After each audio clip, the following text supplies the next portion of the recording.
Environmental protection act 1986 very important అండి. ఎందుకంటే ఇప్పటికీ ఏదైనా ఒక సంస్థ కానీ ఇంకేదైనా చేయాలనుకుంటే అవన్నీ ఎన్విరాన్మెంటల్ ప్రొటెక్షన్ యాక్ట్ 1986 ద్వారానే చేస్తున్నాం. డియర్ స్టూడెంట్స్, మీరు ఏం చేయాలి అంటే ఈ యాక్ట్స్ అన్నిటినీ క్రొనాలజికల్ ఆర్డర్లో రాసుకోండి.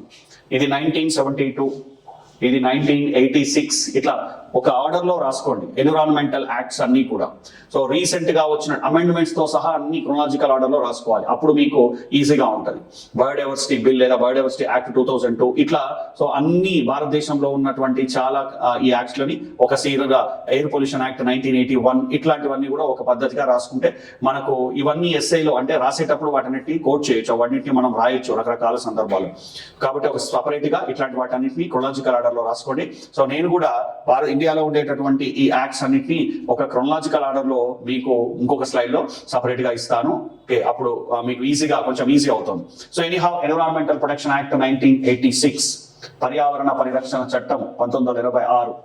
ఓకే, చూద్దాం ఇప్పుడు ఏంటి అని. ఎప్పుడు ఇంట్రడ్యూస్ చేశారు? 19th November 1986, Indira Gandhi birthday. అప్పుడు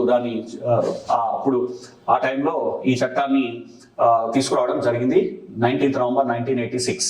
అయితే ఇక్కడ డేట్స్ కు పెద్ద ఇంపార్టెంట్ లేదండి. దేనికి ఇంపార్టెంట్ అంటే ఇయర్ కు మాత్రం చాలా ఇంపార్టెంట్ ఉంటుంది. మరి ఇది మెయిన్ ఆబ్జెక్టివ్ ఏంటి, ఎందుకోసం దీన్ని చేశారు అనేది ఇక్కడ ఫస్ట్ లైన్ లోనే ఉంది. ఏంటి చూడండి, ప్రివెంట్, కంట్రోల్, అబేట్ ఎన్విరాన్మెంటల్ పొల్యూషన్. ఇది ముఖ్యంగా కాలుష్యం, పర్యావరణ కాలుష్యం, వాతావరణ కాలుష్యాన్ని నివారించడానికి. సో నివారించడమే కాదు, దాన్ని నిరోధించడం,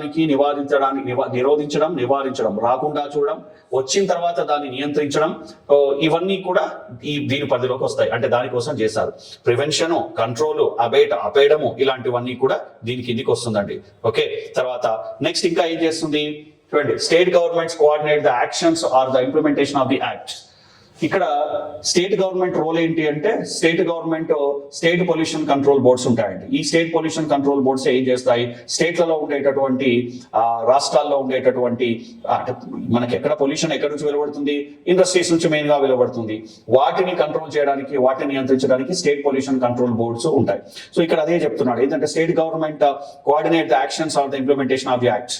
so state government central government తో కోఆర్డినేట్ చేస్తూ ఈ యాక్ట్ ని ఇంప్లిమెంట్ చేయడానికి ఒకరికొకరికి సాయం చేసుకుంటాయి. నెక్స్ట్ ఇంకా ఏంటంటే, contains 26 sections distributed among the 4 chapters. దీంట్లో 4 చాప్టర్లలో 26 సెక్షన్లు అనేటివి సో ఉన్నాయి దీంట్లో మొత్తం మీద. ఇట్లా మొత్తం 26 సెక్షన్లు 4 చాప్టర్లు అనకుండా మొత్తం ఏంటి అంటే ఇట్లా ఉన్నాయి అనేది అయితే ఒకటి మనం రాసుకోవాలి. So 26 sections 4 chapters.